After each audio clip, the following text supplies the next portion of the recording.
आजमगढ़ में रेल चले ले आवारो दुपहिया। आजमगढ़ में रेल चले ले आवारो दुपहिया। दुल्हे के बहिनी भाग गई आइयो दादा कहिया।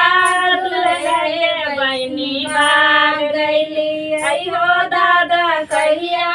दुल्हे के बहिनी भाग गई। बनारस में रेल चले ले आवारो दुपहिया। बनारस में रेल चले ले आवारो दुपहिया। समधी बहिनी भाग गई आइयो दादा कहिया। समधी के बहिनी भाग गई आइयो दादा कहिया।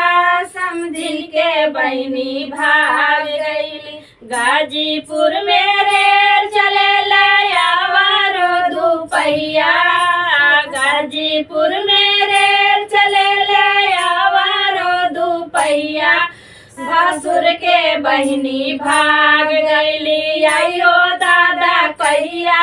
भासुर के बहिनी भाग गईली आइयो दादा कहिया।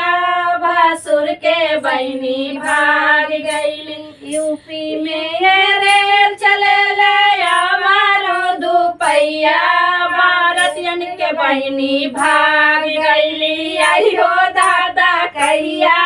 भारतीयन के बहिनी भाग गई आइयो दादा कहिया।